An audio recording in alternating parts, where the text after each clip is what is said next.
Welcome to dear comrade YouTube channel. ప్రజలు తమ సామాజిక, ఆర్థిక దుర్భర పరిస్థితుల నుండి బయటపడే ఏకైక మార్గం మార్క్సిజం అనేది అనేక సోషలిస్టు దేశాల పాలన ద్వారా రుజువైంది. ఆ దేశాల ఉత్థాన పతనాల గురించి అనేక ప్రశ్నలు ఉన్నప్పటికీ, ఇదొక్కటే ప్రస్తుతమున్న ఏకైక మార్గం అని చెప్పక తప్పదు. ప్రస్తుత ప్రపంచ పరిణామాలను నిశితంగా అధ్యయనం చేస్తే ప్రస్తుత ప్రపంచం మార్క్సిజం మార్గంలో పయనిస్తుందని తెలుస్తుంది.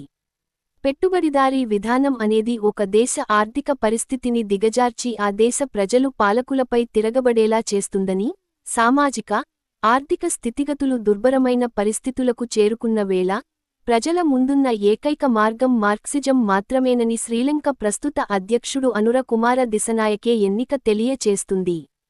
పెట్టుబడిదారీ విధానం అంతిమ మార్గం ఆ దేశ తిరోగమనానికి దారితీస్తుందని, శ్రీలంక దేశం ప్రపంచానికి తెలియచేసిన వేళ, మార్క్సిజం మాత్రమే పురోగమనమని అమెరికా ఆర్థిక రాజధాని న్యూయార్క్ నగర మేయర్గా జోహ్రాన్ మంధాని ఎన్నిక తెలియచేస్తుంది.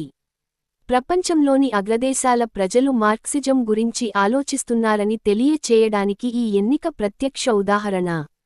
సోషలిజం యొక్క ఫలాలు అనుభవించిన ప్రజలు తమ పాలకులు ఆ మార్గాన్ని వీడి ప్రజావ్యతిరేక విధానాలు అవలంబిస్తే అవి వారిని అధికారం నుంచి దించుతాయని ఇటీవలి నేపాల్ రాజకీయ సంక్షోభం మరియు ఆ దేశ మాజీ ప్రధాని కెపి శర్మ ఓలి ఉద్వాసన తెలియచేస్తున్నాయి. మార్క్సిజం అర్థం కావటానికి కాస్త సమయం తీసుకున్నా, 1-2 సార్లు మీ ఖాళీ సమయంలో మరీ ముఖ్యంగా ప్రయాణ సమయంలో వినవలసిందిగా మనవి. ఈ రోజు మనం తెలుసుకోదగిన అంశం మార్క్సిజం అంటే ఏమిటి? అధ్యాయం 11 పెట్టుబడిదారీ సమాజం. 2వ భాగం. దోపిడీపైనే పెట్టుబడిదారుల మూలసూత్రం ఆధారపడి ఉంది. బానిస సమాజంలోనూ, జమీందారీ సమాజంలోనూ దోపిడీ నగ్నంగా, స్పష్టంగా జరుగుతూ ఉండేది. పెట్టుబడి సమాజంలో దోపిడీ పరోక్ష పద్ధతి ద్వారా జరుగుతోంది. తన శ్రమని దోచుకుని దర్జాగా అనుభవిస్తున్న పెట్టుబడిదారుడిని కార్మికుడు చూస్తున్నాడు. పెట్టుబడిదారీ దోపిడీ పరోక్ష రూపంలో ఉందనడానికి కారణం కార్మికుడు చట్టరీత్యా స్వతంత్రుడు. యజమాని క్రింద బందీగా లేడు. చట్టం అతన్ని ఎవరి దగ్గరో ఒక దగ్గర పనిచెయ్యమని నిర్బంధించదు. అయినా పైన వివరించిన పరిస్థితుల్ని బట్టి కార్మికుని చేతుల్నుంచి జీవితాధారమైన ఉత్పత్తి సాధనాలను లాగివేయడం ద్వారా వాణ్ణి నిర్భాగ్యుణ్ణిగాను, గత్యంతరం లేనివాడ్నిగాను చేయడం జరిగింది. వీడు 4 రోజులు పనిచెయ్యకపోతే బ్రతకడమే అసాధ్యమవుతుంది. బానిస యజమాని సంపదగా ఉండేవాడు. అందువల్ల వాడికి తిండి పెట్టే బాధ్యత కూడా యజమానిమీదే ఉండేది. కార్మికుని విషయంలో పెట్టుబడిదారు ఈ బాధ్యత నుంచి కూడా తప్పుకున్నాడు. అర్ధ బానిస మాదిరిగా కార్మికుడు కూడా తన కొరకు కొంత సమయం పనిచేసుకుంటున్నాడు. మిగిలిన సమయం ఉచితంగా పెట్టుబడిదారు కొరకు పనిచేస్తున్నాడు. ఇప్పుడు కార్మికుడు స్వతంత్రుడై ఉండి కూడా వాడిచేత పెట్టుబడిదారుడు ఉచితంగా ఎలా పని చేయించుకుంటున్నాడు అనే సంగతి తెలుసుకుందాం. తదుపరి శీర్షిక లాభం కొరకే ఉత్పత్తి. పెట్టుబడిదారీ సమాజంలో ఉత్పత్తి కొరకు కొన్ని పరిస్థితులు అవసరం అవుతాయి. మొదటిది ఏమిటంటే ఫ్యాక్టరీ నిర్మాణానికి, ముడిసరుకు కొనడానికి కార్మికులకు కూలి డబ్బులు చెల్లించడానికి పెట్టుబడి అవసరం. రెండవదేమంటే సర్వం పోగొట్టుకొని బ్రతకడానికి కూలి పని మినహా మరొక మార్గం లేని జనం అవసరం. పెట్టుబడిదార్లకి ఈ 2 అంశాలు ఎలా సమకూడినవో ఇంతకు ముందే తెలుసుకున్నాం. ఇప్పుడు పెట్టుబడిదారు ఉత్పత్తి ప్రారంభించుతాడు. పెట్టుబడిదారీ సమాజంలో మిల్లులు, కార్ఖానాలు, గనులు, యంత్రాలు, పెద్ద పెద్ద కంపెనీలపై పెట్టుబడిదార్ల అధికారం, అదేవిధంగా వాటిలో తయారయ్యే సరుకుల పైన కూడా వీళ్ల అధికారమే ఉంటుంది. ఈ కార్ఖానాల్లో వస్తువులు తయారై గుట్టలుగా పడి ఉంటాయి. మిల్లు యజమాని స్వయంగా ఉపయోగించుకోడు. ఒక పెట్టుబడిదారుకి ఒక బొగ్గు గని ఉందనుకోండి. ఆ గనిలో నిరంతరం త్రవ్వే బొగ్గును అతను సొంతంగా వాడుకోలేడు. అదేవిధంగా కాన్పూర్లో, సింఘానియా, బట్టల మిల్లులలో నిత్యం వేలాది మీటర్ల బట్ట తయారవుతుంది. దాన్ని కూడా అతను సొంతంగా వాడుకోలేడు. దీన్ని బట్టి యజమానులు తాము తయారు చేసే వస్తువులు సొంతంగా వాడుకునే కోరికతో ఉండరు. వారికుండే కోరికల్లా తమ వస్తువులు బజార్లో అమ్ముడు పోవాలని, దానివల్ల అధిక లాభాలు రావాలని మాత్రమే. పెట్టుబడిదార్ల ద్వారా ఉత్పత్తి వస్తువులన్నీ బజార్లో అమ్మకమవుతున్నాయి. బజార్లో అమ్మకం కోసం తయారయ్యే వస్తువులన్నింటినీ సరుకులు అంటారు. వస్తువులు అమ్మకానికి తయారైతే వాటిని కొనేవాళ్లు కూడా ఉండాల్సిందే. అంటే ఆ సరుకుల అవసరం కలవాళ్లు ఉండాలన్నమాట. వేరు మాటల్లో చెప్పాలంటే పెట్టుబడిదారు తయారు చేసే సరుక్కి సమాజంలో కొందరి అవసరాలు తీర్చే గుణం ఉండాలి. అంటే సమాజంలో ఆ వస్తువులకి డిమాండ్ లేదా అవసరం ఉండాలి. అలా కాకపోతే దాన్ని ఎవరు కొంటారు? అయితే పెట్టుబడిదారు వస్తువులు తయారు చేయించేటప్పుడు గానీ, అంతకు ముందుగానీ సమాజాన్ని ఏమి సరుకులు కావాలని, ఎంత మొత్తాల్లో కావాలని అడగడు. వాడు కళ్ళు మూసుకుని ఆలోచిస్తాడు. సరుకు తయారు చేస్తే ఎవరో ఒకరు కొనేవాళ్లు దొరుకుతారని భావిస్తాడు. సరుకులు తయారు చేయడంలో సమాజం యొక్క అవసరాలను ఎప్పుడూ దృష్టిలో ఉంచుకోడు. ఎప్పుడూ కేవలం తన లాభాలను మాత్రమే దృష్టిలో ఉంచుకుంటాడు. సమాజంలో బట్టల కొరత ఉండి రైతులు, కూలీలు, ఆడకూతుళ్ళు, పిల్లలు బట్టలు లేని కారణంగా దిగంబరులుగా అర్ధ దిగంబరులుగా తిరుగుతూ ఉండొచ్చు. అయినా పెట్టుబడిదారునికి బట్టకి బదులు శ్రీమంతులు, ధనవంతులు, నవాబులు వాడే కార్లు తయారు చేస్తే అధిక లాభాలు వస్తాయనుకుంటే వాడు మోటారు కార్ల తయారీలో నిమగ్నమైపోతాడు. అంటే దీనర్థం పెట్టుబడిదారుడు ఏ వస్తువు తయారు చేయాలనే నిర్ణయం సమాజం యొక్క అవసరాలన బట్టి కాక లాభాలను దృష్టిలో పెట్టుకునే చేస్తాడు. ఈ దుష్ట నిర్ణయాల పర్యవసానాలు ఎలా ఉంటాయనే విషయానికి తర్వాత వివరించడం జరుగుతుంది. దానికి ముందు లాభమే పరమావధి అయిన నడకలను దృష్టిలో పెట్టుకుని లోతుగా ఆలోచించండి. దానివల్ల పెట్టుబడిదారీ దోపిడీ యొక్క అసలు స్వరూపం స్పష్టమవుతుంది. తదుపరి శీర్షిక లాభము, కూలిపని. ఇంతకుముందు సరుకుల ఉత్పత్తి ముఖ్య ఉద్దేశం సరుకును కొనడం, అమ్మడం కొరకే. పెట్టుబడిదారుడు సరుకుని కొనేది తిరిగి దాన్ని అమ్మి లాభం సంపాదించడానికే కాని ఈ విధమైన తిన్ననైన కొనుగోలు వల్ల పెట్టుబడిదారుడు ఆశించిన లాభాలను పొందలేడు. ఏ పెట్టుబడిదారుడు నేడు అమ్మటానికి వచ్చాడో వాడు రేపు కొనడానికి కూడా వస్తాడు. ఆ సమయంలో నిన్నటి పెట్టుబడిదారు నేటి పెనట్టుబడిదారుని లాభాలని మింగేస్తాడు. ఇందువల్ల పెట్టుబడిదారుకు ఏ సరుకు ఉపయోగించడం వల్ల వాడికి లాభం వస్తుందో అటువంటి సరుకు కోసమే వెతుకుతాడు. ఆ సరుకే మనిషి యొక్క శ్రమ శక్తి. అదే మానవుని పనిచేసే సామర్థ్యం. పెట్టుబడిదారుడు కార్మికుడితో అంటాడు, నీకొక రూపాయి ఇస్తాను, నీవు రోజంతా నా దగ్గర పనిచేయి. ఇలా చేయడం.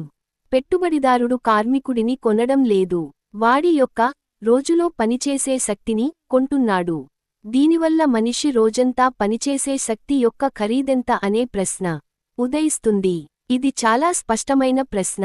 రోజంతా పనిచేసి ఖర్చు పెట్టిన శక్తి తిరిగి పొందడానికి ఏ వస్తువుల అవసరం ఉంటుంది? 2 పూటలా భోజనం, కట్టే బట్టకి, నివసించే ఇంటికి, భార్యాబిడ్డల పోషణకు అయ్యే ఖర్చు మొదలైనవి. ఇవి లేకుండా పని గడవదు.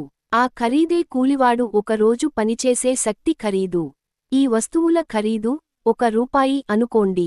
అలాగే కొంతసేపు పెట్టుబడిదారుడు కూలి యొక్క శక్తికి పూర్తి మూల్యం చెల్లించాడనుకోండి. సాధారణంగా అలా జరగదు. ఆ స్థితిలో 1 రూపాయి వాడి శ్రమశక్తి విలువ అయింది. కార్మికుణ్ణి తన కార్ఖానాలోకి తీసుకువెళ్తాడు. కార్ఖానాలో ముడిసరుకు, పనిముట్లు, యంత్రాలు అప్పటికే సమకూర్చి ఉంటాడు. కార్మికుడు పని మొదలు పెడతాడు. మనం గమనించాల్సిన విషయమేమిటంటే వీలైతే ఒక మనిషి 5 లేదా 6 గంటలు పనిచేసి ఒక రోజు కూలీ సంపాదిస్తున్నాడు. అంటే 5 లేదా 6 గంటలు పనిచేసి కార్మికుడు ఒక రోజు శ్రమ శక్తిని తిరిగి పొందడానికి అవసరమైన సంపాదన చేస్తున్నాడు. పెట్టుబడిదారుడు అతనితో పూర్తిగా ఒక రోజు అంటే 12 గంటలు పని చేయించుకుంటున్నాడు. ఎందుకంటే అతనిని రోజు పనికి నియమించుకున్నాడు. ఆ కూలి ఫ్యాక్టరీలో పనిచేసి 2 రూపాయల విలువను ఉత్పత్తి చేస్తున్నాడు. పెట్టుబడిదారుడు తయారైన సరుకులు బజారులో అమ్మి కూలి యొక్క రూపాయి ఇస్తున్నాడు. 2వ రూపాయి తన జేబులో వేసుకుంటున్నాడు. కూలి తాను పొందిన రూపాయి మొదటి 6 గంటలు పనిచేసి సంపాదించి పెట్టాడు. మిగిలిన 6 గంటలు శ్రామికుని చేత పెట్టుబడిదారు ఉచితంగా శ్రమ చేయించుకుంటున్నాడు. దీన్నే ఉచిత శ్రమ లేదా అదనపు శ్రమ అంటున్నారు. పెట్టుబడిదారుని లాభానికి మార్గం అదే. కూలికి ఇచ్చిన దానికంటే అతనితో అదనంగా శ్రమ చేయించి పెట్టుబడిదారుడు లాభం సంపాదిస్తున్నాడు. కార్మికుడు దోపిడీకి గురవటం అంటే ఇదే. పెట్టుబడిదారుడు ఎంతసేపూ లాభాల సంచులు నింపుకునే ధ్యాసలో ఆలోచిస్తూ ఉంటాడు.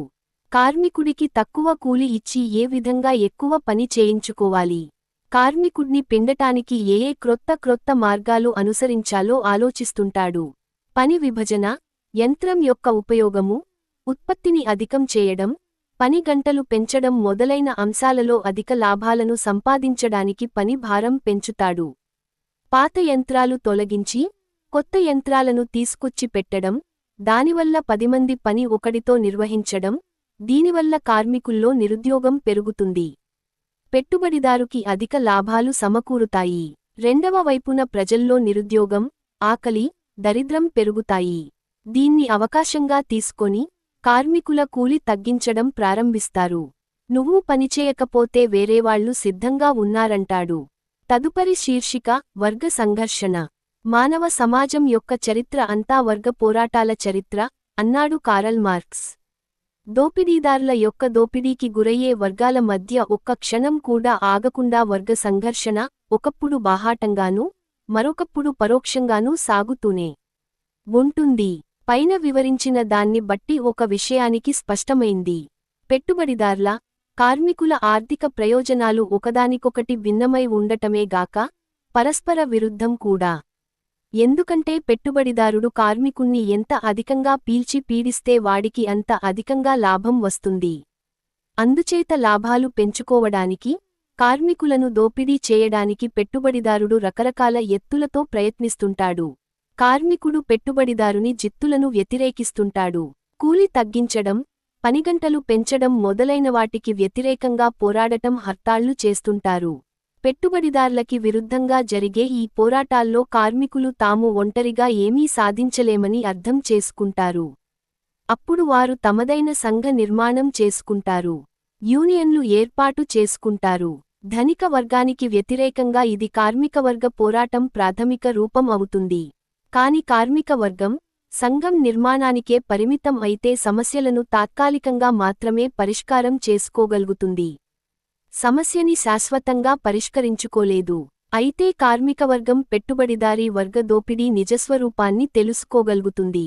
పెట్టుబడిదారు తమతో కొన్ని గంటలు ఉచితంగా పని చేయించుకుని లాభార్జన చేస్తున్నాడని కార్మికులకు ఎప్పుడు అర్థం అవుతుందో అప్పుడే పెట్టుబడిదారీ విధానాన్ని తుదముట్టించాలని ఆలోచించడం మొదలుపెడతారు. అప్పుడు వారు రాజకీయ కార్యక్రమాలలో భాగాన్ని పంచుకోవలసిన అవసరాన్ని గుర్తిస్తారు. కమ్యూనిస్టులు వర్గ యుద్ధాన్ని వ్యాపింప చేస్తున్నారని పెట్టుబడిదార్లు, వారి ఏజెంట్లు ప్రచారం చేస్తుంటారు. అయితే సమాజంలో వర్గాలు ఏర్పడిన నాటి నుంచి వర్గ పోరాటం నడుస్తూనే వచ్చింది. కమ్యూనిస్టులు ఈ వాస్తవాన్ని అంగీకరిస్తున్నారు. వాళ్లు వాస్తవాన్ని చూడకుండా కళ్ళు మూసుకోరు. కమ్యూనిస్టులు ఈ వర్గ పోరాటాన్ని అంతం చేయాలని కోరుతున్నారు. దానికొరకు వర్గ ఘర్షణకి మూలం అయిన వర్గాల్ని సమాజంలోంచి తుడిచిపెట్టాలని కోరుతున్నారు. సమాజంలో నేడు కన్పించే అశాంతికి మూలం ఈ వర్గ సంఘర్షణ. చేతులు ముడుచుకొని కూర్చుంటే కార్యం నెరవేరుతుందని వారు అనుకోరు. ఈ వర్గాలు ఉండగా దయ, ఉదారత, అహింస మొదలైన ఉపదేశాల వల్ల వర్గ సంఘర్షణ ఆగదు.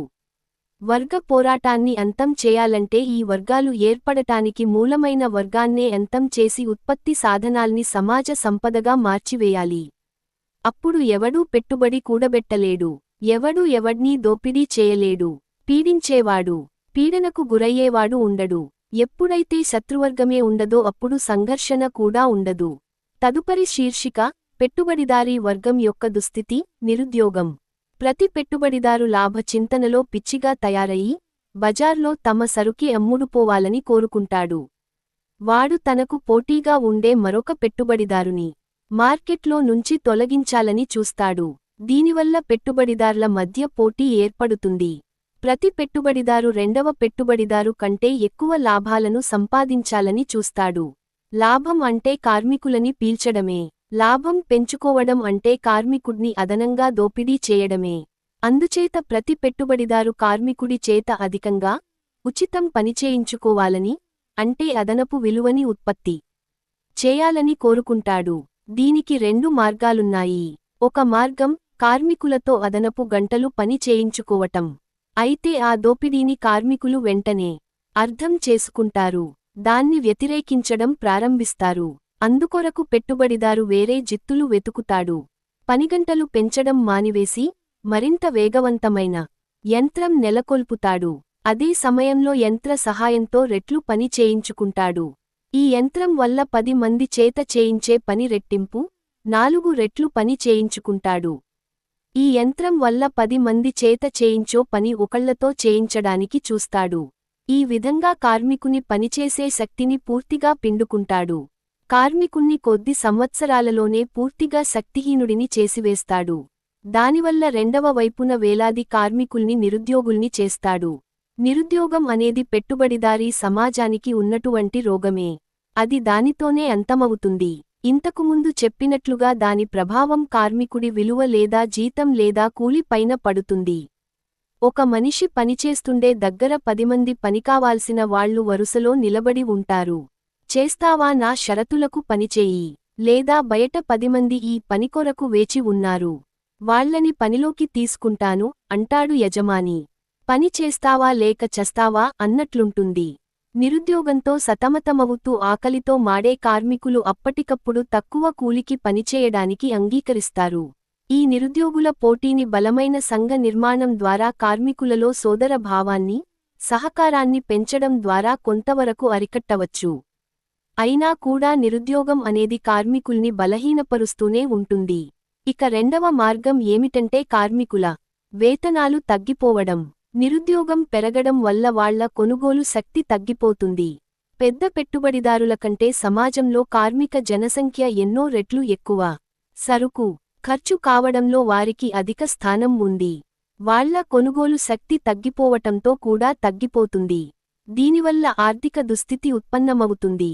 పెద్ద పెట్టుబడిదారుడు చిన్న పెట్టుబడిదారుని మింగేస్తాడు లేదా దివాళా తీయిస్తాడు. పెట్టుబడిదారులు పేద, మధ్యతరగతి రైతాంగాన్ని, చిన్న చేతివృత్తుల వారిని కూడా పెద్ద సంఖ్యలో దివాళా తీయించి, గత్యంతరం లేక కూలీలుగా మారేటట్లు చేస్తున్నారు. పెట్టుబడిదారులు కార్మికుల్లో నిరుద్యోగుల్ని పెంచడంతో పాటు చిన్న పెట్టుబడిదారులను, చేతివృత్తుల వారిని, చిన్న వ్యాపారులను, రైతులను కూడా దివాళా తీయించి నిరుద్యోగులుగా చేస్తున్నారు. నిరుద్యోగం అనేది పెట్టుబడిదారీ విధానానికి సహవాసిగానే ఉంటుంది. నిరుద్యోగుల సంఖ్య తగినంతగా ఉంటే పెట్టుబడిదారులకి చౌకగా కూలీలు దొరుకుతారు. వాళ్ల లాభాలు పెరుగుతుంటాయి. పెట్టుబడిదారీ సమాజంలో ఎవడూ కూడా తమ స్థానం స్థిరమని భావించలేడు. ప్రతివాడికి తనకు రేపు తన పని ఉంటుందా పోతుందా అని దిగులే. పెట్టుబడిదారీ అభివృద్ధితో పాటు సాధారణ ప్రజల దరిద్రం కూడా పెరుగుతూ ఉంటుంది. కొద్దిమంది పెట్టుబడిదారుల ఇనప్పెట్టెలు నిండుతున్నాయి. పెట్టుబడిదారీ విధానాన్ని అంతం చేయడం ద్వారానే ఆకలి, పేదరికం, నిరుద్యోగాల నుండి విముక్తి సాధ్యమవుతుంది. తదుపరి శీర్షిక పెట్టుబడిదారీ సంక్షోభం. పెట్టుబడిదారీ సమాజంలో ఉత్పత్తులకి సరియైన ప్రణాళిక ఉండదని పైన వివరించాం. వాళ్లు కళ్ళు మూసుకుని సరుకులు తయారుచేసి ఎవరో కొనేవాళ్లు దొరుకుతారని ఆలోచిస్తారు. వాళ్ల సరకులకి సమాజంలో వినియోగం ఉండదనే ఆలోచన తయారు చేసేటప్పుడు ఉండదు. వాళ్ల గోదాములు నిండి ఉన్నప్పుడు, ఎవరూ కొనుగోలుదార్లు దొరకనప్పుడే తెలుస్తుంది. కొనుగోలుదార్లు దొరకలేదంటే అర్థం సంఘంలో ఎవరికీ ఆ వస్తువు యొక్క అవసరం లేదని కాదు. ప్రజల జేబుల్లో డబ్బుల్లేని కారణం చేతనే కొనుగోలుదారు దొరకడం లేదు. అప్పుడు పెట్టుబడిదారు ఆ సరుకుల తయారీ కొద్దికాలం ఆపుచేస్తాడు. ఫ్యాక్టరీ మూసివేస్తాడు. దీనివల్ల మరింత నిరుద్యోగం ఏర్పడుతుంది. కొనుగోలుదార్ల జేబులు మరింత ఖాళీ అయిపోతాయి. ఈ ప్రభావం ఇతర పరిశ్రమల మీద కూడా పడుతుంది. అక్కడ కూడా ఫ్యాక్టరీలు బంద్ అవటం ప్రారంభమవుతుంది. ఒకవైపున గోదాముల నిండా సరుకులు ఉంటాయి. రెండవ వైపున ప్రజల జేబుల్లో డబ్బులు ఉండవు.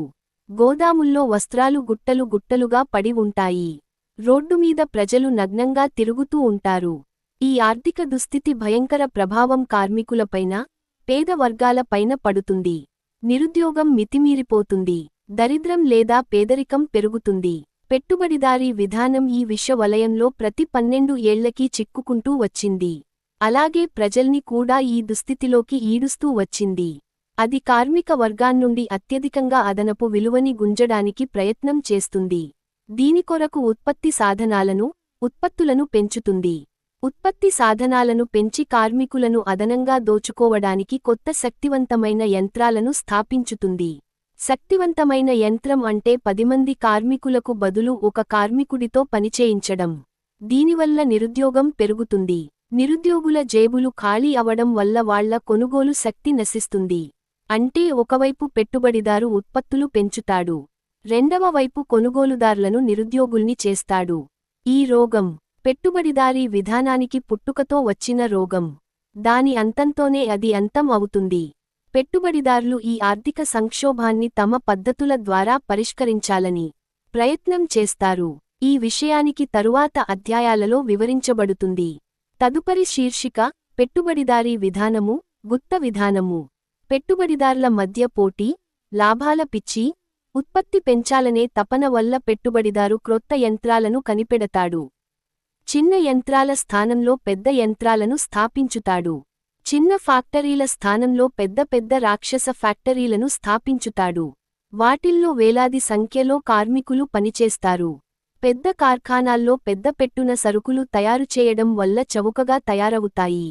అందువల్ల పెద్ద ఫ్యాక్టరీల వాళ్లు తమ సరుకులను మార్కెట్లో చౌకగా అమ్మి, చిన్న ఫ్యాక్టరీల వాళ్లని సులువుగా దెబ్బతీయగలుగుతారు. ఈ చిన్న ఫ్యాక్టరీల వాళ్లకి రెండు మార్గాలు ఉన్నాయి.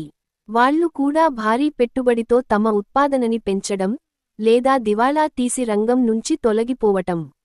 ఈ విధంగా ఉత్పత్తి కేంద్రీకరణ, పెట్టుబడి కేంద్రీకరణ జరుగుతుంది. నెమ్మదిగా కేంద్రీకరణ పెరిగిన కొలది చిన్న పెట్టుబడిదారులు పోటీలో నిలవలేక దివాళా తీస్తారు. లేక భారీ పెట్టుబడిదారు వాళ్లని మింగేస్తాడు. పర్యవసానంగా అనేకమైన సాధారణ పరిశ్రమల స్థానంలో ఒకటి లేక కొన్ని పెద్ద కంపెనీలు నిలిచిపోతాయి. వాళ్ల చేతిలోకి అనేక పరిశ్రమలు వచ్చేస్తాయి. దీనినే గుత్త పెట్టుబడిదారీ విధానం అంటాం. లెనిన్ దీనిని పెట్టుబడిదారీ విధానంలో అత్యున్నత దశ లేదా అంతిమ దశ అని చెప్పాడు. లెనిన్ గుత్త పెట్టుబడిదారీ విధానాన్ని మరణశయ్య మీద ఉన్న పెట్టుబడిదారీ విధానంగా చెప్పాడు. ఎందుకంటే ఈ దశలోనే పెట్టుబడిదారీ విధానంలోని సమస్త చెడుగులు నగ్నంగా ప్రత్యక్షమవుతాయి. గుత్త పెట్టుబడిదారీ యుగంలో పెట్టుబడిదారీ పోటీ అంతం అవదు, మరింత వేగంగా పెరుగుతుంది. గుత్త కంపెనీల మధ్య ఘర్షణ ప్రారంభమవుతుంది. పెద్ద కంపెనీల ఘర్షణ వల్ల వచ్చే దుష్ఫలితాలు ఇప్పుడు మరింతగా పెరుగుతాయి. పెట్టుబడిదారీ సంక్షోభం సాధారణ సంక్షోభంగా తయారవుతుంది. ధరలు హద్దు లేకుండా పెరిగిపోతాయి. సరుకు విడుదల కాని కారణం చేత గోదాములను తగలబెట్టడం లేక సరుకులను సముద్రంలో పారబోయడం జరుగుతుంది. పరిశ్రమలు మూతబడిపోవటం ప్రారంభమవుతుంది. అప్పుడప్పుడు ఫ్యాక్టరీలను కూడా కూలగొడతారు. నిరుద్యోగ భూతం అందరిని మింగడం ప్రారంభిస్తుంది. చిన్న పరిశ్రమలు పెద్ద పెద్ద కంపెనీలుగా తయారైతే, ఒకవైపున షావుకార్లు, వడ్డీ వ్యాపారులు కంపెనీల్లో వాటాదార్లు అవటం ప్రారంభిస్తారు. రెండవ వైపున కంపెనీలు బ్యాంకుల్లో వాటాలు కొనటం ప్రారంభిస్తాయి. ఈ విధంగా పారిశ్రామిక పెట్టుబడి, బ్యాంకు పెట్టుబడి కూడా ఒకటి అయిపోతాయి. అప్పుడు పెట్టుబడిదారీ వర్గం శక్తి పెరిగి ఒకటి, రెండు గుత్త ముఠాల చేతుల్లోకి పోతుంది. క్రమంగా కోటీశ్వరుల ప్రభావం యావత్తు ఆర్థిక జీవనంలో వ్యాపించిపోతుంది. ఇంగ్లండు, అమెరికాలలో ఉన్నట్లుగా ఆర్థిక జీవనంలో పట్టు పెరగటంతో ఈ గుత్తాధిపతులు రాజకీయ రంగంలో కూడా సులభంగా తమ పెత్తనాన్ని స్థాపించుకుంటారు. తరువాత రాజ్యాధికారం యావత్తు వీరి చేతుల్లోకి పోతుంది. గుత్తాధిపతుల ప్రయోజనాలకు అనుగుణ్యంగా విధానాలు కూడా రూపొందడం ప్రారంభమవుతుంది. అప్పుడు రాజ్యాధికారం గుత్తాధిపతుల చేతి ఆయుధంగా తయారవుతుంది. ఆ అధికారాన్ని బాహాటంగా పెట్టుబడిదారుల విధానాన్ని వ్యతిరేకించే విప్లవ వర్గాన్ని అణచివేయడానికి ఉపయోగిస్తారు. ముఖ్యంగా నిర్మాణమై ఉన్నటువంటి కార్మిక శ్రేణుల్ని అణచివేయడానికి ఉపయోగిస్తారు. బూటకపు పెట్టుబడిదారీ ప్రజాతంత్రం కూడా అంతం అయిపోతుంది. అది ఫాసిస్టు స్వరూపం దాల్చుతుంది. అయితే ఈ గుత్త పెట్టుబడిదారీ విధానం కేవలం ఒక దేశానికి పరిమితం అయినది కాదు. అది అంతర్జాతీయమైనదిగా ఉంటుంది. అది అంతర్జాతీయ స్థాయిలో వ్యవహరించుతుంది. వీక్షకులకు మరింత ఉపయోగమైన సమాచారం అందించుట కొరకై తగిన సలహాలు, సూచనలతో పాటు సద్విమర్శలను క్రింద కామెంట్ విభాగంలో తెలియచేయండి. లాల్ సలాం.